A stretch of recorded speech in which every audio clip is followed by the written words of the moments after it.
चलो शुरुआत करते हैं अकाउंट्स की हम लोग।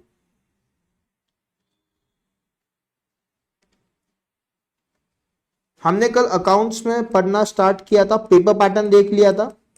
हम लोगों ने बेसिकली समझना स्टार्ट किया था अकाउंट्स क्या है, पास्ट, प्रेजेंट और फ्यूचर। इसके बारे में हमने अकाउंट्स को कल समझा था। मैंने आपको क्या सिखाया था, आपको अकाउंट्स के बारे में कुछ भी पता है क्या? नहीं, उस हिसाब से। हाँ, सब लोग अपने पास एक नया 300 पेज का बुक लेके बैठोगे, 300 पेजेस का बुक लगेगा अपने को। एक बुक में काम नहीं होने वाला अकाउंट्स के, इसमें आपको लगभग 2 बुक्स लगने वाले। तो आप लोग ध्यान रखना, एक बुक में काम नहीं होने वाला है, एक और बुक लगने वाला है आपको। बाद में बोलोगे सर नहीं ये बुक कैसे करेंगे मैनेज, लगने वाला है बुक आपको, क्योंकि हम लोग बहुत सारी चीजें क्लास में जो इंपॉर्टेंट सम्स है, सम्स तो वैसे हर एक सॉल्व करने वाले हम लोग, बट बाकी के जो इंपॉर्टेंट कॉन्सेप्ट है, कुछ की नोट्स है, वो बुक में लिखने पड़ते हैं अपने। Very good. Past, present and future हमने स्टार्ट किया था कल अकाउंट्स के साथ। अब सबसे पहले अकाउंट्स का मतलब आपको पता है, हिसाब किताब रखना। अब मैं आपको सिखाऊंगा सबसे पहले अकाउंट्स के अंदर एक वर्ड आता है जिसका नाम है ट्रांजैक्शन।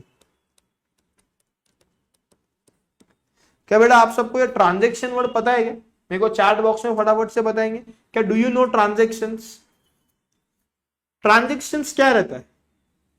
एक ट्रांजैक्शन का मतलब क्या है वो आज समझेंगे, फिर आगे बढ़ेंगे। देखो मेरे लिए भी बहुत आसान है, मैं आपके लिए एक टफ चैप्टर या एक डिफिकल्ट चैप्टर स्टार्ट करूं, ध्यान से समझना। मैं अगर आपके सामने टफ चैप्टर या डिफिकल्ट चैप्टर स्टार्ट कर देता हूं तो क्या होता है बच्चे लोग, ध्यान से समझना। आप लोग उस समय के लिए खुश हो जाओगे, यार इंटर में कुछ तो अलग पढ़ने मिल रहा है। अकाउंट्स के अंदर हमने ये चैप्टर स्टार्ट किया, मैं फॉर एग्जांपल इंश्योरेंस स्टार्ट कर दूंगा, ब्रांच स्टार्ट कर दूंगा, डिपार्टमेंट स्टार्ट कर दूंगा। बट वो चैप्टर्स आपको कब समझ में आएंगे? जब आपका बेसिक एकदम पक्का रहेगा, बेसिक स्ट्रांग रहेगा। अगर बेसिक में ही वीक है आपका, बेसिक में ही आपके वांदे हैं, तो कैसे काम चलेगा? ध्यान से समझो। आप बोलते रहोगे तो मैं अभी भी तुरंत स्टार्ट करता हूं इंश्योरेंस क्लेम, तुमको मजा आ जाएगा इंश्योरेंस क्लेम में, but exam point of view से ये सही नहीं है, क्योंकि मेरे को पहले बेस बिल्डिंग करना पड़ेगा। तुमने फाउंडेशन में पढ़ा हुआ है, उस नॉलेज पे हम लोग इंटरमीडिएट नहीं स्टार्ट कर सकते। इंटरमीडिएट का जर्नी पूरा स्क्रैच से स्टार्ट करो, एकदम जीरो से। तो मैं आप लोग को पूछता हूं क्या करूं भाई, बेसिक वाला पार्ट स्टार्ट करूं क्या चैप्टर स्टार्ट कर दूं? फटाफट से डाल दो आप लोग चैट बॉक्स में। समझ में आ जाएगा आपको चैप्टर, बट बाद में बहुत डिफिकल्टी आएगी, क्योंकि बाद में बेसिक्स आप कभी पढ़ोगे नहीं, इसीलिए मैं स्टार्ट हमेशा बेसिक से करता हूं। आप बताओ क्या करना चाहिए मैंने? वीडियो को लाइक भी कर दिया करो, वीडियो को आप लोग लाइक भी किया करो यार। बोलो क्या करूं मैं? बेसिक करने का स्टार्ट क्या भाई साहब? तुम लोग बोलते रहोगे तो मैं तुम्हारे लिए एक नया चैप्टर इंश्योरेंस क्लेम स्टार्ट करता हूं। Very good. सारे बच्चों की मंजूरी है कि सर बेसिक से ही जाइए, कोई दिक्कत नहीं है। देखो हर सब्जेक्ट में आपको, जब भी आप सब्जेक्ट को स्टार्ट करते हो, whenever you start a subject, तो go from the basics.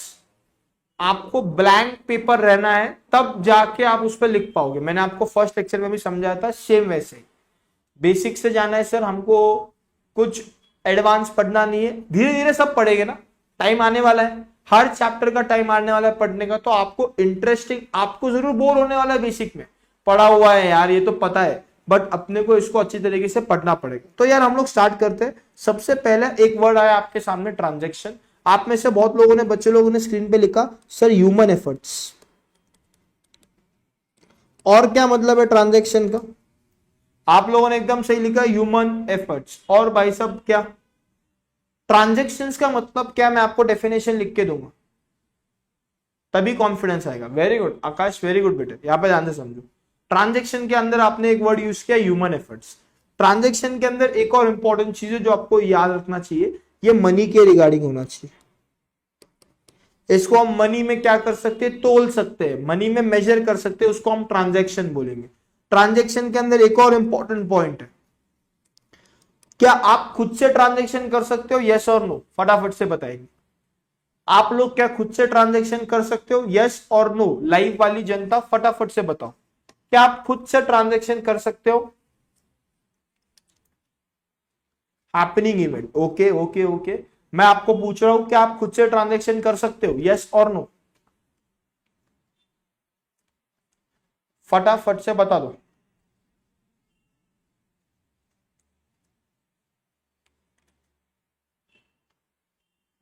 Yes बोल रहे हो, कैसे यस?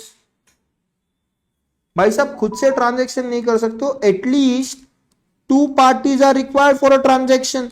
दो इंपॉर्टेंट टर्म समझे आप लोगों ने, डेफिनेशन आपको पता रहनी चाहिए कि ट्रांजैक्शन के अंदर एटलीस्ट टू पार्टी होनी चाहिए और पैसे का भाई साहब लेन देन होना चाहिए। दूसरा, जो आप लोग यहां पे पैसे का लेन देन कर रहे हो वो या तो किसी गुड्स या तो किसी सर्विस को लेके होना चाहिए।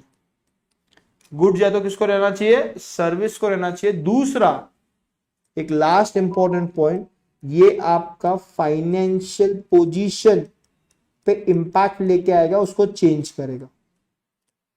तो आपने अभी तक क्या पढ़ा था? ट्रांजैक्शन के अंदर ह्यूमन एफर्ट्स है। मेरी बात ध्यान से समझो,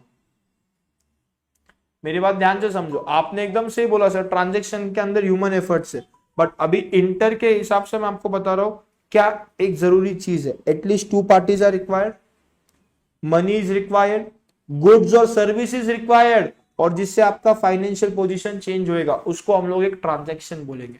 सबको मेरे प्यारे बच्चे लोग ट्रांजैक्शन का मतलब समझ में आया क्या? ट्रांजैक्शन का मतलब एकदम सिंपल सिंपल है, at least two parties must be required, money रहना चाहिए भाई साहब, गुड्स और सर्विसेज होने चाहिए, फाइनेंशियल पोजीशन चेंज होना चाहिए। क्या आप लोगों ने पढ़ा था पहले? आप में से बहुत लोगों ने ह्यूमन एफर्ट्स पढ़ा था। फटाफट से बताओ, क्या आप लोगों को क्लैरिटी आया क्या? तो ट्रांजैक्शन के अंदर चार इंपॉर्टेंट टर्म्स याद रखने।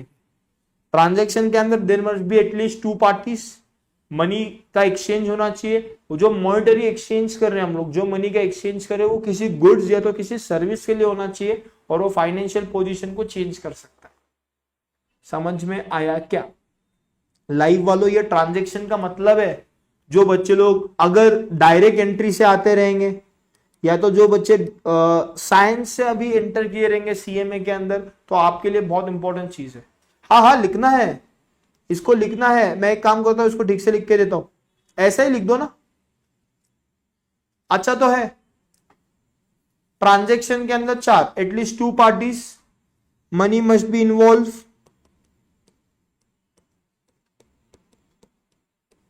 ह्यूमन एफर्ट्स, गुड्स और service exchange, financial position change.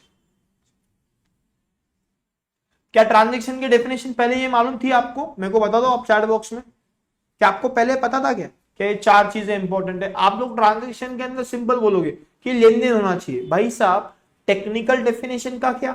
Technical definition के हिसाब से चार इंपॉर्टेंट चीज है, at least two parties, money should be involve, goods और सर्विसेज का एक्सचेंज होने वाला है, और फाइनेंशियल पोजीशन आपका चेंज करेगा। डन क्या एवरीबॉडी? फ्रेमवर्क्स में आपको कुछ समय के बाद समझाऊंगा, मैं अभी बता रहा हूं, मैं फ्रेमवर्क्स आपको नहीं समझाऊंगा, थोड़े से कॉन्सेप्ट्स होने के बाद मैं आपको फ्रेमवर्क पे लेके जाऊंगा, क्योंकि फ्रेमवर्क आप आज नहीं कर सकते, थोड़ा सा टाइम लगेगा।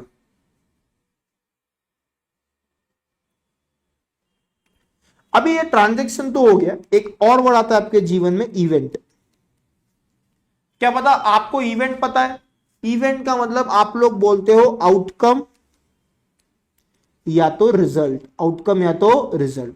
किसी भी ट्रांजैक्शन का जो इवेंट है, उसका आउटकम है, उसका रिजल्ट है, उसको हम लोग इवेंट बोलेंगे। जैसे फॉर एग्जांपल के लिए, event can be financial events और events can be non financial events. Non financial events का मतलब क्या होता है? आप किसी भाई साहब मॉल में विजिट करके आए हो, तो उसको हम लोग क्या बोलेंगे? Non financial event. बट एक फाइनेंशियल इवेंट क्या बोला जाता है? ध्यान से समझो, इवेंट आउटकम और रिजल्ट दो चीज में है। ऋतिक शाह, आपको थोड़ा सा पेशेंस रखना पड़ेगा, सब चीजें आएगी। एक रहता है फाइनेंशियल इवेंट, एक रहता है नॉन फाइनेंशियल इवेंट। एक फाइनेंशियल इवेंट है, एक नॉन फाइनेंशियल इवेंट है। जैसे कि फॉर एग्जांपल के लिए आपने परचेस कर लिया एक नोटबुक, परचेस और नोटबुक, ये एक फाइनेंशियल इवेंट है। आप विजिट कर लिए मॉल को, विजिट कर लिए मॉल को, ये एक नॉन फाइनेंशियल इवेंट है। एक इवेंट के अंदर कितने भी नंबर ऑफ पार्टीज रह सकते हैं एंड एक इवेंट कंप्लीट भी हो सकता है, इनकम्प्लीट भी हो सकता है। ये मैं आपको पहले बार पढ़ा रहा हूं। आप लोगों ने फाउंडेशन में मैं आपको ये सब चीजें क्यों नहीं बताता हूं, क्योंकि फाउंडेशन के अंदर आप लोगों का माइंडसेट बहुत अलग है। Now you are in intermediate, तो आपका माइंडसेट उस तरीके से बढ़ेगा, तो उस तरीके से मैच्योरिटी आने के लिए आपको तैयारी करनी पड़ेगी। इवेंट का मतलब जरूर आउटकम है, इवेंट का मतलब जरूर रिजल्ट है। जैसे हम लोग बोलते हैं भाई साहब प्रॉफिट होना, लॉस होना, ये एक इवेंट है भाई साहब। फाइनेंशियल इवेंट भी रहता है और नॉन फाइनेंशियल इवेंट भी रहता है। फाइनेंशियल इवेंट मतलब क्या, एक नोटबुक परचेस करना। नॉन फाइनेंशियल इवेंट मतलब एक मॉल को विजिट करना, मॉर्निंग वॉक के लिए चले जाना, या तो किसी बुक स्टोर को विजिट कर दिए, या कहीं पे कोई शोरूम में गए आप लोग, कोई गाड़ी देख के आए और आप सिर्फ जाके और आ गए, तो ये एक नॉन फाइनेंशियल इवेंट है। बट आप जब गाड़ी परचेस करते हो तो एक फाइनेंशियल इवेंट है। सबको इवेंट समझ में आया क्या? कुछ लिखना नहीं है ज्यादा, इतना आप लोग क्यों मतलब पैनिक हो जाते हो, मुझे ये नहीं पता। मैंने यही लिखा है सिर्फ,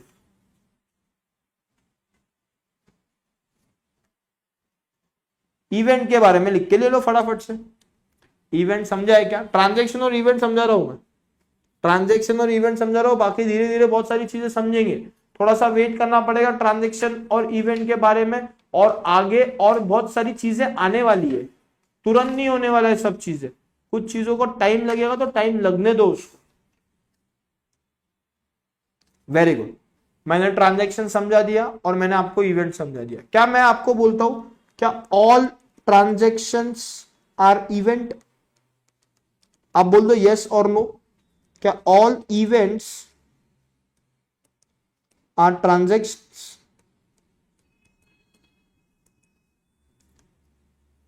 मैंने दो सवाल रखे आपके सामने, all transactions are event and all events are transaction. बता दो फटाफट से।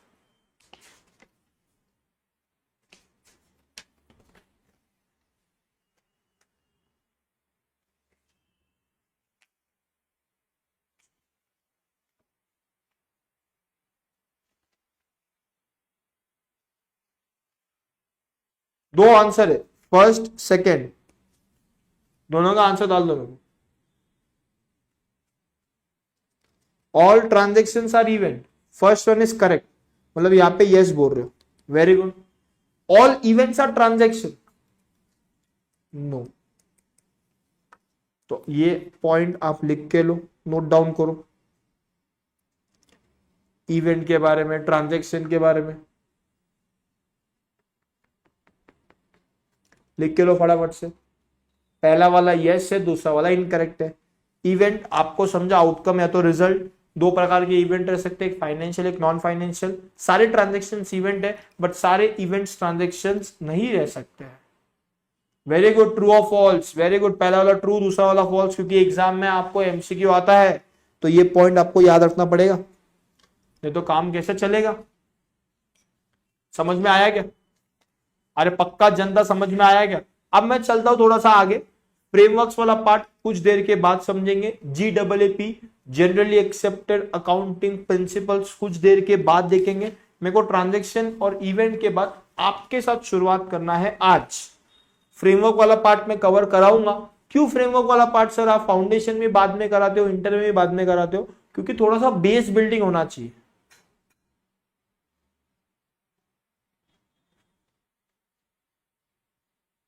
सर अभी आपने इवेंट के बारे में क्या बताया था, जो आपने बोला फाउंडेशन में नहीं बताया था? बेटे ये जो चीजें हमने फाउंडेशन में इसके बारे में चर्चा कम करी थी ना, आप सुनोगे तो आपको क्लैरिटी आएगा। बेटा आप टेंशन लो मत, आपको ऐसा कोई पॉइंट नहीं है जो मैं आपको नहीं पढ़ाने वाला हूं, सब पॉइंट कवर करने वाला हूं। आप कुछ अकाउंटिंग के बेसिक कॉन्सेप्ट्स रहते हैं, बेसिक कॉन्सेप्ट्स। बेसिक कॉन्सेप्ट्स क्या है? पहला वाला कॉन्सेप्ट है ये आपके सामने, एंटिटी कॉन्सेप्ट। पहला वाला कॉन्सेप्ट कौन सा है? Entity concept. What do you mean by entity concept? Entity concept का मतलब क्या? The business enterprise and the owners are two separate independent entities. मतलब क्या? जो बिजनेस का एंटरप्राइज है जो बिजनेस है और जो उसका ओनर है, दोनों अलग अलग इंडिपेंडेंट एंटिटीज है, दोनों एक पर्सन नहीं है, दोनों अलग अलग है। मेरी बात ध्यान से समझना, business enterprise and the owners are two separate independent entities, दोनों सेम पर्सन नहीं है। उसको हम लोग बोलते हैं business entity concept. For example, if the owner pays his personal expense from the business, these transactions can be recorded in the books of business entity.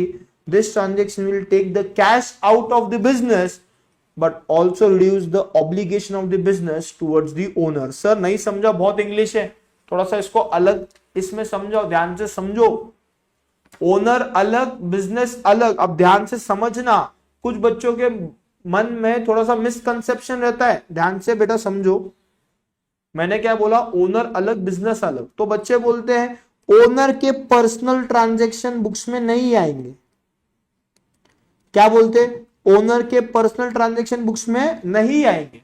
But बेटे ध्यान से समझ, जब ओनर ने पैसा बिजनेस से विड्रॉ करके वो खर्चा किया है, उसका पर्सनल एक्सपेंस है, वो बिजनेस में आएगा। सर कॉन्सेप्ट को वॉयलेट कर रहे हो आप। अरे बेटा कॉन्सेप्ट को वॉयलेट नहीं कर रहा हूं, वही एग्जाम्पल में लिख के दिया है। जब ओनर ने उसका पर्सनल एक्सपेंस बिजनेस में से पे किया तो बिजनेस का कैश गया, तो बिजनेस का एसेट कम हुआ, कैश का आउटफ्लो हुआ। साथ में ही एक इंपॉर्टेंट टर्म जो आपको याद रखना पड़ेगा, जो हमारा ऑब्लिगेशन है, जो हमारा क्या है भाई साहब, ऑब्लिगेशन टुवर्ड्स द ओनर, वो भी कम हो गया, क्योंकि मैंने बेसिकली एक प्रकार से रीपेमेंट कर दिया।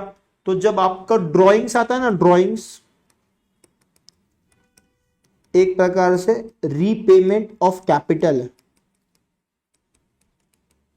रीपेमेंट ऑफ क्या है? कैपिटल। उसको हम लोग बोलते हैं बिजनेस एंटिटी कॉन्सेप्ट। क्या पहला वाला कॉन्सेप्ट सारे बच्चों को समझा है क्या? जिन बच्चों ने वीडियो को अब तक लाइक नहीं किया, ऐसा क्यों कर रहे हो? नाराज हो मुझसे? फटाफट से वीडियो को लाइक करो।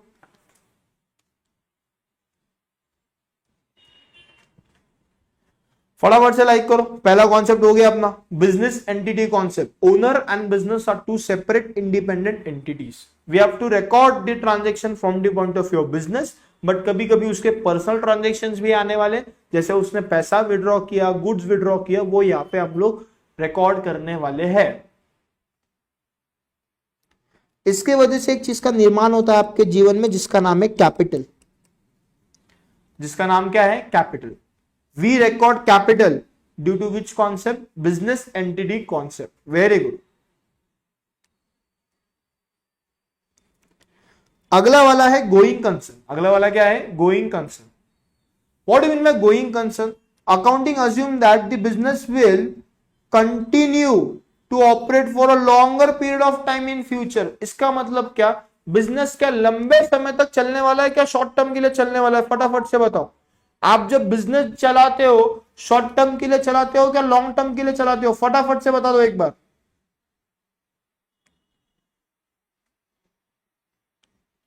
आप जब बिजनेस करते हो तो आप शॉर्ट टर्म के लिए चलाते हो क्या लॉन्ग टर्म के लिए चलाते हो? लॉन्ग टर्म के लिए। Accounting assumes that the business will operate for a longer period of time in future. The going concern concept forms the basis for preparation of balance sheet. Balance sheet कौन से concept के वजह से बनाई जाती है?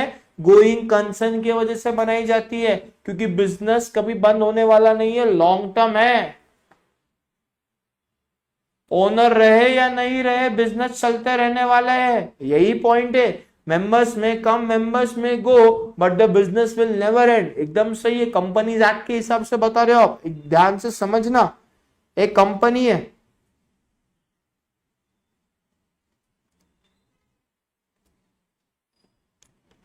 एक कंपनी है,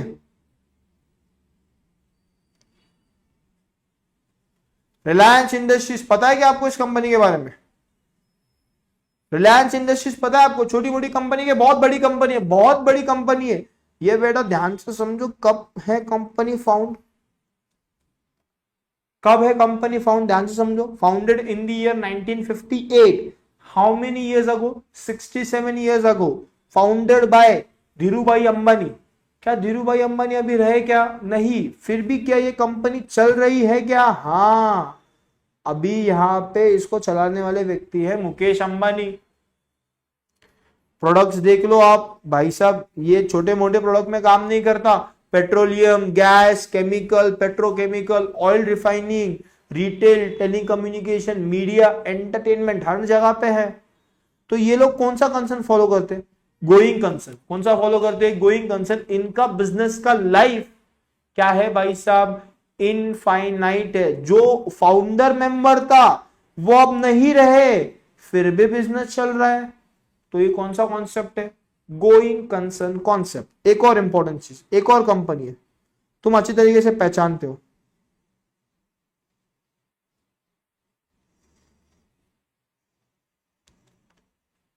टाटा ग्रुप। सुना है आपने? ये तो कब भाई साहब, ये तो रिलायंस तो अब ताजा ताजा आया है।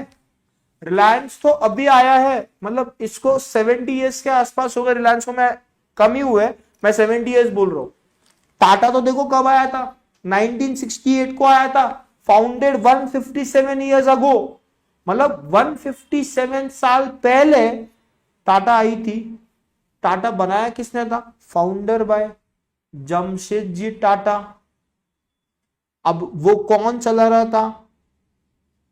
और रतन टाटा जी बहुत समय तक चला रहे थे, बट अभी रिसेंटली उनका वो हमारे बीच में नहीं रहे, तो उनकी फैमिली चला रही है भाई साहब। Business will be going on, business कभी बंद होने वाला नहीं है। टाटा का 157 ईयर्स है भाई। तुम लोग ये पढ़ते नहीं हो, तुम लोग ये पढ़ते नहीं हो। इनका जो सर्विसेज है, ये सर्विसेज इनके प्रोडक्ट्स देख लो तुम लोग।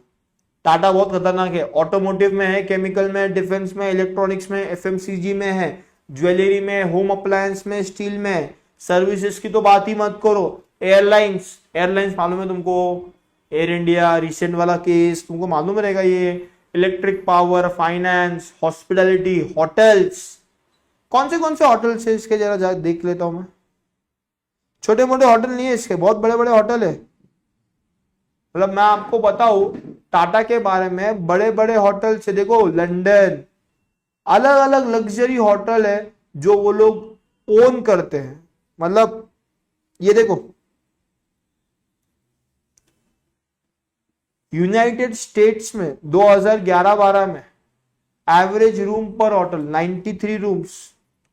ये देखो, ये इतने सारे लग्जरी है ना, इंटरनेशनल है।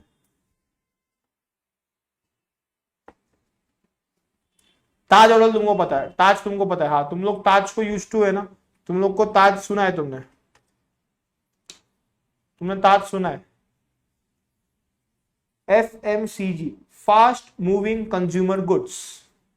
फास्ट मूविंग कंज्यूमर गुड्स मतलब यार, टाटा देखो, आईटीसी सुना है आपने? टाटा का आईटीसी कभी ना कभी सुना रहेगा। आईटीसी, आईटीसी आपने सुना रहेगा। तो भाई साहब आईटीसी टाटा ओन करता है। जो आप मैगी खाते हो, येलो वाली नहीं, रेड वाली, कौन सी मैगी है मेरे को पता नहीं, रेड वाली एक मैगी आती है, बिस्किट भी है, सनफीस्ट सुना रहेगा आपने? सनफीस्ट सुना रहेगा आपने? ये टाटा के प्रोडक्ट्स है ना, ये आईटीसी है। तो ये एफएमसीजी का मतलब होता है, आपको मैंने समझा दिया। दो कॉन्सेप्ट मैंने आपको समझाया, बिजनेस एंटिटी और गोइंग कंसर्न। फटाफट से समझा के बता दो एक बार, लाइव वाली जनता फटाफट से बताओ कि बिजनेस एंटिटी और गोइंग कंसर्न समझा है क्या? अगला वाला है अकाउंटिंग पीरियड कॉन्सेप्ट, या तो जिसको बोलते पीरियोडिसिटी कॉन्सेप्ट। ये पी मैगी है। Very good. हाँ, तुमको ये सब चीजें पता रहती है। Accounting period concept assume that infinite life of a organization can be split into smaller parts of equal duration. हम लोग क्या करेंगे, जो बिजनेस का लाइफ इतना बड़ा है, अब जो टाटा कंपनी है 157 ईयर्स अगो से काम कर रही है, तो उसका जो बिजनेस का लाइफ है उसको स्मॉलर पार्ट में of equal duration which might be a quarterly. Quarterly मतलब कितने महीने? बताओ मेरे को फटाफट से, लाइव वालों बताओ, क्वार्टरली मतलब कितने महीने? यहां पे आते हैं आपके 3 मंथ्स, हाफ ईयरली मतलब 6 मंथ्स, ईयरली मतलब 12 मंथ्स। इसने भाई साहब बिजनेस के लाइफ को स्प्लिट कर दिया है इनटू स्मॉलर पीरियड। इसको हम लोग बोलेंगे accounting period concept. Due to this concept the operating results are uncertain for a specific period. The financial position is reflected through the balance sheet at regular intervals, हर 3 महीने में, हर 6 महीने में, हर 12 महीने में। आपको पता है क्या, रिलायंस का भी रिपोर्ट आता है, रिलायंस वाले अपने रिपोर्ट्स देते हैं। तो कभी रिलायंस का एनुअल रिपोर्ट देखा आपने? उनका 3 मंथ्स वाला भी रहता है बहुत बार, 3 मंथ्स वाला करते हैं बहुत बार, क्योंकि बड़ी कंपनी है ना, हर 3 महीने में वो अपने बैलेंस शीट प्रिपेयर करते हैं। Accounting period concepts assume that the infinite life of an organization can be split into smaller parts. हाँ, इसको बोलेंगे रेगुलर इंटरवल्स। डन, 3 कॉन्सेप्ट हो गए, simple simple. Business entity concept, going concern and accounting period concept. अगला वाला है money measurement concept. Sir ये concept है क्या, पहले ये समझा दो। What do you mean bye money measurement concept? A business transaction will be always recorded if it can be expressed in terms of money. मतलब जो ट्रांजैक्शन को मनी और मनीज वर्थ में क्या कर सकते हैं हम लोग भाई साहब, मेजर कर सकते, उसी ट्रांजैक्शंस को रिकॉर्ड किया जाएगा। The transaction which can be measure in terms of money और money's worth, those transactions will be recorded in the books of accounts. अब मैं आपसे सवाल पूछता हूं, मनीज वर्थ का मतलब क्या है? मनी मतलब मेरे पास जो कैश पड़ा हुआ है, जो कॉइन्स है, उसको मैं मनी बोलूंगा। मनीज वर्थ का मतलब क्या? फटाफट से बताओ।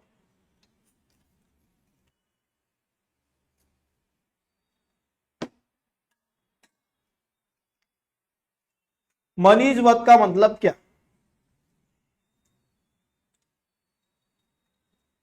हाँ, जिससे कैश में कन्वर्ट कर सकते हैं। ओके, एक बच्चा बोल रहा है चेक, सिर्फ चेक है और कुछ नहीं?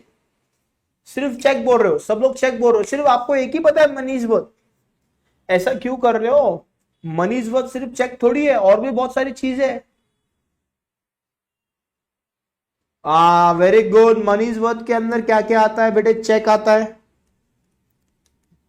बिल ऑफ एक्सचेंज आता है, प्रॉमिसरी नोट आता है, डेबिट नोट आता है, ये पढ़ाऊंगा डेबिट नोट में आपको क्या रहता है, क्रेडिट नोट आता है। ये सब चीजें आपको आती है किसके अंदर भाई साहब? मनीज वर्थ में। किसमें आती है आपको? मनीज वर्थ के अंदर। मनीज वर्थ मतलब क्या? जिससे आप एक ट्रांजेक्शन में आ सकते हो, कंप्लीट कर सकते हो। मेरे पास पैसा नहीं है बट मेरे पास चेक अवेलेबल है, तो मैं चेक देके ट्रांजेक्शन कंप्लीट कर सकता हूं, तो वो मनीज वर्थ माना जाएगा। समझ में आ रहा है? तो cheque, bill of exchange, promissory note, debit note, credit note, ये सारे आपके आते हैं किसके अंदर? मनीज वर्थ के अंदर। तो चौथा वाला कॉन्सेप्ट था आपका मनी मेजरमेंट कॉन्सेप्ट। 4 कॉन्सेप्ट समझे क्या? फटाफट से बताओ। पहला बिजनेस एंटिटी कॉन्सेप्ट, फिर पढ़ा हमने गोइंग कंसर्न कॉन्सेप्ट, फिर अकाउंटिंग पीरियड कॉन्सेप्ट, और अभी मनी मेजरमेंट कॉन्सेप्ट। बेटा फटाफट से बताएंगे, टाइम नहीं है अपने पास। फिर कुछ कुछ इंपॉर्टेंट समरी बना के दूंगा मैं, वो लिखना पड़ेगा आपको। एकदम स्वीट एंड प्रिसाइज वे में समरी बना के दूंगा। ऑलरेडी बुक है मेरे पास, मैं आपको बुक में से बहुत सारी चीजें कवर कराऊंगा, बट बाद में भी समरी याद रहेगी ना। Very good. एक कॉन्सेप्ट आता है अक्रूवल कॉन्सेप्ट। अब ये रहता है अक्रूड और इनकर्ड। आपने ये वर्ड सुना रहेगा अक्रूड और इनकर्ड।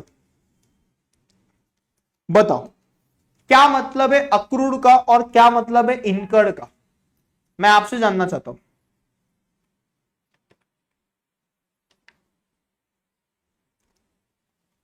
अक्रूड का मीनिंग मतलब क्या?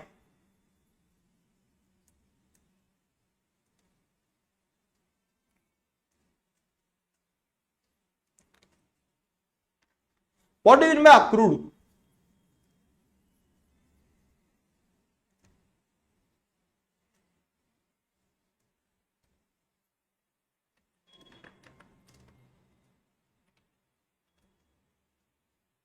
बताओ बताओ बताओ। जब अर्न करा तभी रिकॉर्ड करो? नहीं रे। Accrued obligation to pay arises, नहीं रे। अक्रूड का मतलब पैसा मिलना बाकी है। Okay, accrued cash expense. मिलना था नहीं मिला।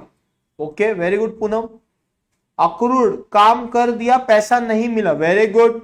Right to receive is generated, very very very good. अब ध्यान से समझो, अक्रूड का मतलब क्या है आपके अकाउंट्स के लैंग्वेज में, ये इनकम आपका हो चुका है, इनकम आपने कमा चुके हैं, income earned but not received. पैसे कमा चुके बट पैसा मिला क्या नहीं, उसको अक्रूड बोलेंगे। उसको क्या बोलेंगे, accrued. Income earn but not receive, it is known as accrued. और इनकर्ड का मतलब क्या है, इनकर्ड मींस कि भाई साहब हमारे ऊपर एक आ गया ऑब्लिगेशन, एक्सपेंस हो चुका है बट नॉट पेड, एक्सपेंस हो चुका है बट नॉट पेड। अब मैं आपके सामने ना एक सवाल रखने वाला हूं बेटा, थोड़ा सा टेक्निकल सवाल रहेगा, सोच समझ के बोलना अक्रूड और इनकम के बारे में। मैंने ना भाई साहब, एक कंपनी है, कंपनी ने इशू कर रखे हैं डिबेंचर्स। क्या इशू कर रखे हैं, डिबेंचर्स। प्लीज ध्यान देंगे, कॉन्सेप्ट को एकदम डिटेल में लेके जा रहा हूं जिससे आपको क्लैरिटी आएगा हमेशा के लिए। ये डिबेंचर्स के ऊपर हम लोग पे करते हैं इंटरेस्ट। इंटरेस्ट साल में 2 बार पे किया जाता है, 30th ऑफ जून को और 31st ऑफ दिसंबर को।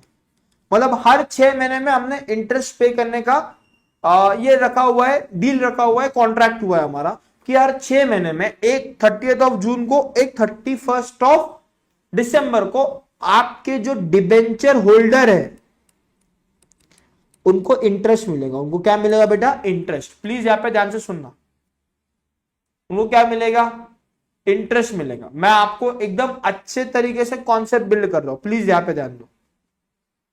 ये हमारा मिस्टर एक्स है, मेरा कंपनी का फाइनेंशियल ईयर कब स्टार्ट होता है आपको पता है, 1 अप्रैल को, एंड होता है 31 मार्च को। मैं आपको कॉन्सेप्ट इतना अच्छे से करा के दूंगा, आपको दिक्कत नहीं आएगा। मिस्टर एक्स है, मिस्टर एक्स ने डिबेंचर्स परचेस कर रखे थे और भाई साहब डिबेंचर्स का वैल्यू तो 50,000, 9%। मेरे को 50,000 का 9% कैल्सी लेके बैठना चाहिए। अकाउंट्स के लेक्चर में बैठे हो, नालायक को बिना कैल्सी के मत बैठना, माता रानी का श्राप चढ़ेगा तुमको, और जिन्होंने लाइक नहीं किया उनको तो चढ़ने ही वाला है पक्का। तो भाई साहब 50,000 का 9% निकालो, 9% इंटरेस्ट है, 9% इंटरेस्ट है। बताओ, कैल्सी का सही उपयोग करो, सदुपयोग करो। 50,009, वैसे कैल्सी का रिक्वायरमेंट नहीं आना चाहिए, बहुत सिंपल सिंपल वे भाई, 5 9 जा 45, 4,500 आएगा। वेरी गुड, कितना आएगा, 4,500। वेरी वेरी वेरी गुड, 4,500 आया। फेस टू फेस वालों तुम भी मेरे को चैट बॉक्स में चाहिए, बिना जवाब दिए नहीं चलेगा। 4,500। अब मैं यहां पे बता रहा हूं, 4,500 आपका इंटरेस्ट है, 4,500 आपका क्या आया, इंटरेस्ट। ये मेरा टाइमलाइन है, 1 अप्रैल 31 मार्च, 1 अप्रैल 31 मार्च, 1 अप्रैल और क्या है 31 मार्च। मैं यहां पे जाता हूं,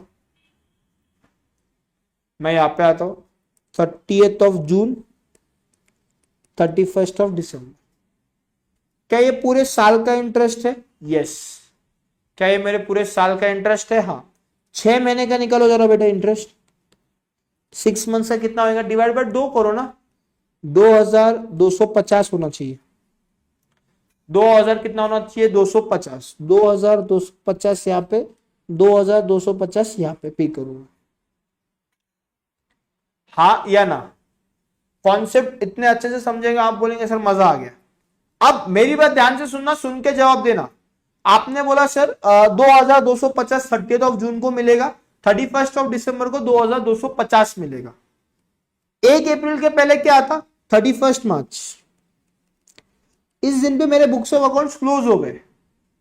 इसके पहले 31 मार्च के पहले मैं आपको सवाल पूछूंगा, लास्ट इंटरेस्ट कब पे किया था आपके कंपनी ने डिबेंचर वालों को, कब इंटरेस्ट पे किया था। मैं अक्रूअल कॉन्सेप्ट को इतने अच्छी तरीके से आपके दिमाग में बिठाऊंगा, कभी दिक्कत ही नहीं आना चाहिए। कब पे किया रहेगा लास्ट इंटरेस्ट, साल में 2 बार पे करने का हमारा वादा है 30 जून को और 31 ऑफ दिसंबर को। लास्ट पेमेंट कब हुआ रहेगा? 30 ऑफ जून के पहले लास्ट पेमेंट कब हुआ रहेगा? हाँ, very good very good very good Kshitij, very good. 31 of December कब हुआ रहेगा? 31 ऑफ दिसंबर पिछले साल। क्या दिसंबर से लेकर मार्च तक कितने महीने होते हैं? 3 मंथ्स होते क्या? हाँ या ना? 31 मार्च को जब मैं बुक्स ऑफ अकाउंट्स क्लोज कर रहा हूं, 31 मार्च को मेरा ईयर एंडिंग है, मैं बुक्स ऑफ अकाउंट्स क्लोज कर रहा हूं, तो क्या ये जो 3 महीने का इंटरेस्ट है, 3 महीने का इंटरेस्ट जो है, क्या ये इंटरेस्ट डिबेंचर वालों ने कमा लिया क्या, अर्न कर लिया क्या? क्या ये डिबेंचर वालों ने अर्न कर लिया क्या? मैं आपको सवाल पूछ रहा हूं। ये जो 3 महीने का इंटरेस्ट है, 2250 डिवाइड बाय आप करोगे 2 तो 1125 आएगा। तो 1125 रुपए का जो इंटरेस्ट है वो उन्होंने कमा लिया क्या? यस, डिबेंचर होल्डर ने इसको कमा लिया है। बट एक सवाल है एक और, कमा लिया ना 3 महीने का, 3 महीने तक पैसे वापस लिए तो 3 महीने का इंटरेस्ट कमा लिया, बट क्या ये इंटरेस्ट ड्यू हुआ है क्या? क्या ये इंटरेस्ट ड्यू हुआ है क्या? अर्न कर लिया है, वेरी गुड, कमा लिया है। क्या ये कंपनी के ऊपर ड्यू हुआ है क्या? कंपनी के ऊपर ड्यू हुआ है क्या? कमा तो लिया डिबेंचर वालों ने, 3 महीने का 1125 रुपए का इंटरेस्ट 31 मार्च को कमा तो लिया उन्होंने, बट क्या ये ड्यू हुआ है क्या? No, the answer is big no. The interest is earned but not due. Interest is earn but not due, तो इसको क्या बोलेंगे? Expenses is incurred, interest is incurred but it is not due. Due कब होएगा? 30th of June को। Due कब होएगा? 30th of June को। 30th ऑफ जून को आपका इंटरेस्ट अर्न भी है और ड्यू भी है, बट 31 ऑफ मार्च को आपका इंटरेस्ट अर्न है बट ड्यू नहीं है। कॉन्सेप्ट समझ में आया क्या? अक्रूवल वाला एकदम अच्छी तरीके से बताएंगे मेरे को लाइव वालों, फटाफट से बोलो, सबको कॉन्सेप्ट समझ में आया क्या अच्छी तरीके से?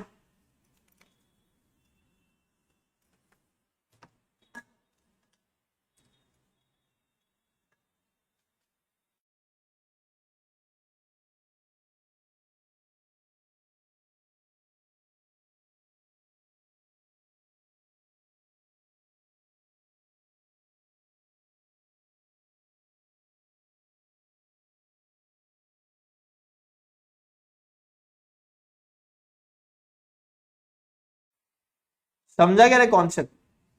क्लियर हुआ क्या? दिमाग में बैठा क्या? Earn and due and earn and not due. तो इस वाले केस में ये जो 3 महीने का 1125 का इंटरेस्ट है वो इनकर्ड था बट ड्यू था क्या? नहीं, ड्यू होना बहुत बाकी है क्योंकि ड्यू होएगा 30th ऑफ जून को। तो अपना अक्रूवल कॉन्सेप्ट क्या बोलता है? इनकम आपको रिकॉर्ड करना है जब वो अक्रूड है, और वो क्या है? इनकर्ड है। Both cash and credit transactions are recorded, both cash and credit transactions are recorded. ये आपको बताया जाता है in the form of accrual concept. Accrual concept को मैंने एकदम अच्छे तरीके से समझा दिया। शॉर्ट में अगर बात करूंगा, income earn but not receive, मतलब in short right to receive is generated and इधर ऑब्लिगेशन टू पे अराइजेस,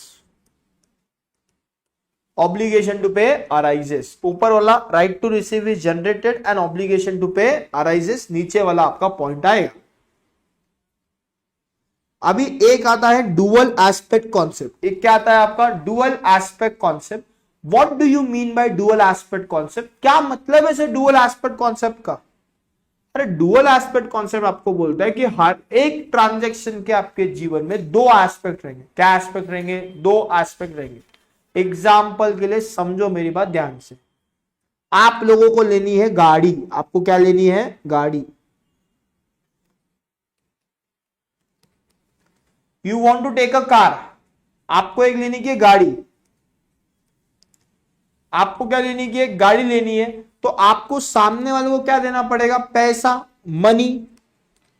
जब मनी दोगे तभी गाड़ी मिलेगी, वरना गाड़ी मिलने वाली नहीं है। तो इस ट्रांजैक्शन में भी दो एस्पेक्ट है। From the point of view of seller, car is going, cash is coming. Car तो जा रही है बट कैश आ रहा है। From the point of view of buyer, cash is going but car is coming. ये आपको सिंपल सिंपल समझ में आया क्या, फटाफट से बताओ, एवरीबॉडी बताओ। ये है dual aspect concept. Each and every transaction will have two aspect, one will be the debit aspect and another will be the credit aspect. अब डेबिट एस्पेक्ट क्या रहता है और क्रेडिट एस्पेक्ट क्या रहता है, ये जब हम डबल एंट्री वाला पार्ट पढ़ेंगे तब मैं आपको और डिटेल में समझाऊंगा। हाँ, तो ये आपके लिए एकदम सिंपल है। Every transaction will have two aspect. Dual aspect concept में क्या बोला, this concept assume that every transaction has dual effect. For example, goods purchase in cash, two aspect, adds paying cash and receiving goods. Such duality of transaction is commonly expressed in term of the equation that is known as asset is equal to liabilities plus capital. Asset is equal to what? Liabilities plus capital. Dual aspect concept आपका क्या बोलता है, asset is equal to liabilities plus capital. अब मैं आपको बताऊंगा assets को क्या बोला जाता है, what do you mean by assets। आज का चर्चा, आज का मेरे ख्याल से कॉन्सेप्ट नंबर 1 2 3 4 5 6 कॉन्सेप्ट है आपका। कॉन्सेप्ट नंबर 6 थे बेटे। मैं आपको पूछूंगा ये इक्वेशन जो मैंने आपके सामने बनाया, asset is equal to liabilities plus capital, क्या है ये इफेक्ट, क्या है ये effect, asset is equal to liabilities plus capital. Sir ये एसेट्स का मतलब क्या, लाइबिलिटीज का मतलब क्या, कैपिटल का मतलब क्या, इसको अकाउंटिंग इक्वेशन बोलते हैं। इसको क्या कहा जाता है, अकाउंटिंग इक्वेशन। अब ध्यान से समझो, एसेट्स को हम लोग बोलते हैं एप्लीकेशन ऑफ फंड्स,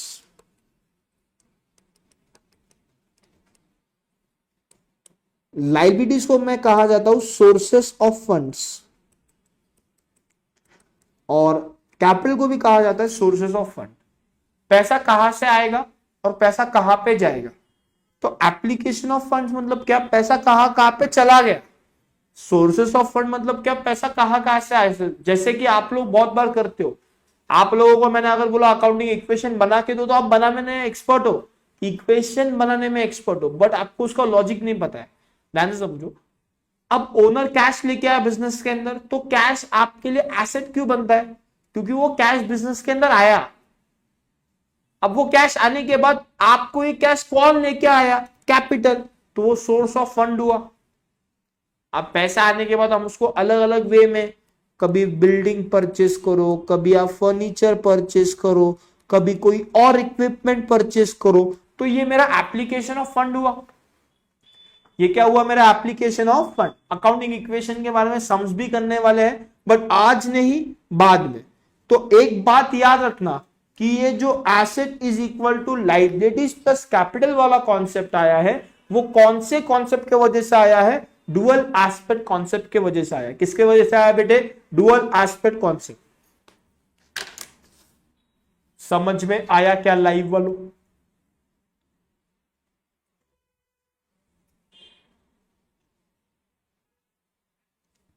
पक्का समझाएगा रे बेटे।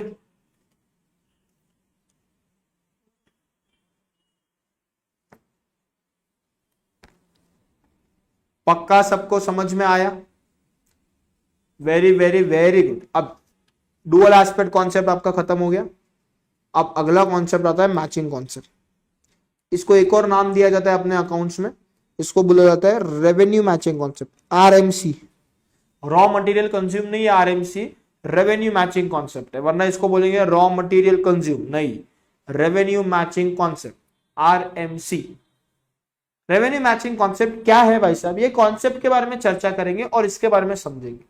What do you mean by revenue matching concept, तुम बताओ क्या रहता है रेवेन्यू मैचिंग कॉन्सेप्ट तुम्हारे हिसाब से क्या है? आप लोगों के हिसाब से रेवेन्यू मैचिंग कॉन्सेप्ट क्या रहता है, पहले वो जानना है मुझे।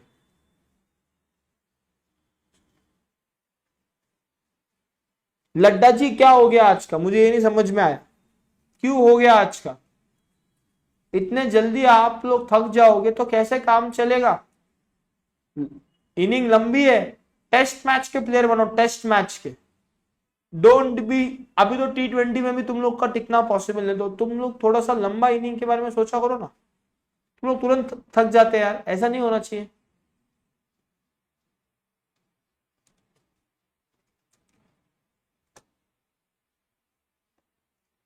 थकना नहीं है, रुकना नहीं है, आगे बढ़ते रहना है। मैंने आपको क्या पूछा, रेवेन्यू मैचिंग कॉन्सेप्ट क्या बोलते हैं?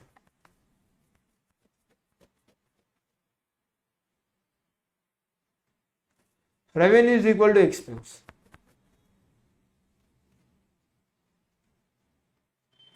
सर जिस टाइम जो खर्चा हुआ उसी टाइम उसको रिकॉर्ड करना चाहिए। ओके समीर भाई, Sameer ji okay. Match revenue with the expense, मैंने तुमको कल क्या सिखाया था, परसों क्या सिखाया था सालों? तुमको अकाउंट्स कुछ आता क्या? क्यों जवाब दे रहे हो तुम लोग? एक ही बच्चा है मेरा शुभम, अच्छा सा, शुभम को पता है।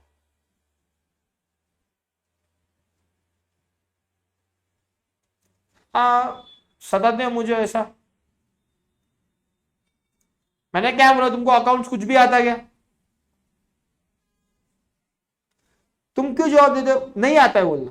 कभी भी मैंने आपको पूछा ना आपको ये आता है क्या, नहीं आता सर, आप बताओ। ऐसा होना चाहिए, वेरी गुड। ये कॉन्सेप्ट क्या बोलता है कि आपको रेवेन्यू को मैच करना है एक्सपेंस के साथ at the same time which they are incurred. अब इनकर्ड का मतलब मत पूछो, मैंने वापस से पहले समझाया ऊपर। इनकर्ड का मतलब मैंने बताया हुआ है पहले, इनकर्ड का मतलब क्या, कॉन्सेप्ट क्या बोलता है, करंट ईयर के एक्सपेंस को करंट ईयर के इनकम के साथ मैच करो, उसको हम लोग बोलते हैं रेवेन्यू मैचिंग कॉन्सेप्ट। अब ध्यान से समझो, आप लोग बहुत बार इसमें एक ही एग्जांपल लेके आते हो, क्लोजिंग स्टॉक का, क्लोजिंग स्टॉक का, क्लोजिंग स्टॉक का। क्लोजिंग स्टॉक के अलावा भी और भी एग्जांपल है। Revenue matching concept RMC, revenue matching concept क्या बोलता है मैं आपको बता रहा हूं, प्लीज यहां पे ध्यान दो। मैंने मेरे एम्प्लॉय को सैलरी पे कर दिया ये साल, इन द करंट ईयर, 15 महीने के लिए। कितने महीने का सैलरी पे किया? 15 महीने के लिए। 15 महीने के लिए दिया, तो आप लोग आपके बुक्स ऑफ अकाउंट्स में कितने मंथ्स का सैलरी रिकॉर्ड करोगे? आपसे सवाल मैं जानना चाहता हूं। मैंने मेरे एम्प्लॉय को 15 महीने का सैलरी दिया, उसने मुझे बोला सर थोड़ा सा इस बार पैसा का ज्यादा रिक्वायरमेंट है, मुझे ऐसा ऐसा कोई चीज परचेज करना है, तो आप क्या करो, एक एडवांस का 3 महीने का करके रहो। आप लोग मुझे बताओ फटाफट से, एम्प्लॉय को मैंने अगर सैलरी पे किया 15 महीने का, तो मैं मेरे बुक्स ऑफ अकाउंट्स में कितने महीने का सैलरी रिकॉर्ड करूंगा?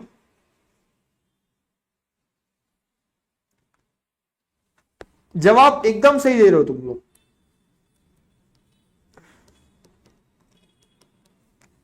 12 मंथ्स, कितने मंथ्स का? 12 months. But why 12 months, why not 15 months? Expense तो इनकर कर दिया ना, खर्चा तो कर दिया, खर्चा करने के बाद तो उसको रिकॉर्ड करना चाहिए, बट फिर भी आप एक्सपेंस 12 महीने का ही रिकॉर्ड कर रहे हो, 15 महीने का रिकॉर्ड नहीं कर रहे हो, क्यों भाई? 3 महीने का एडवांस दिया, ठीक है, करंट ईयर ओनली, ओके। और कुछ सवाल भाई, और कुछ जवाब रहेंगे तो डाल दो आप लोग। 3 महीने का एडवांस दिया है वो वाला ठीक है, 12 मंथ्स का है वो भी ठीक है, करंट ईयर ओनली। मेरा एक और सवाल है, वाई 12 मंथ्स? आप लोग 3 महीना एडवांस, 3 महीना एडवांस वो बोलोगे, बेटा आप लोग अकाउंटिंग कर रहे हो 12 महीने के लिए, तो इसको रिलेटेड एक्सपेंस भी 12 महीने के लिए आना चाहिए। 15 महीने के लिए आएगा तो कहीं पे मैचिंग कॉन्सेप्ट तो हुआ ही नहीं, दैट्स वाई वी रिकॉर्ड। समझ में आ रहा है? Just give me a second.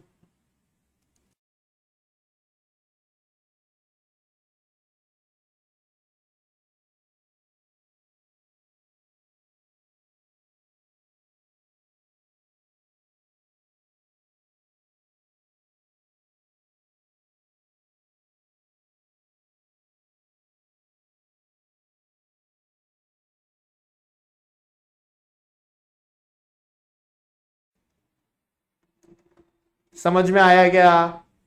Everybody, सबको समझ में आया क्या? सबको समझ में आया? इसको बोलते हैं रेवेन्यू मैचिंग कॉन्सेप्ट। अकाउंटिंग 12 महीने का किया ना, तो 12 महीने का ही सैलरी रिकॉर्ड करो, 15 का रिकॉर्ड मत करो। 15 का पे किया रहेगा, वो 3 महीने का आपको रिकॉर्ड नहीं करना है, उसको हम लोग बोलेंगे रेवेन्यू मैचिंग कॉन्सेप्ट। सबको समझ में आया क्या? आज बहुत कम बेसिक पार्ट रखा मैंने आपके सामने। एग्जाम्पल में हमेशा क्लोजिंग स्टॉक करेंगे तो कैसे काम चलेगा? मैंने सिंपल सा 15 महीने का सैलरी पे किया, बट 12 महीने का ही रिकॉर्ड होगा due to revenue matching concept. समझा सबको? एवरीबॉडी क्लैरिटी आया क्या? चलो ठीक है, बचा हुआ पार्ट अपन कब करेंगे? In the which lecture? Next lecture. आज के लिए बस इतना ही रहने वाला है मेरे तरफ से।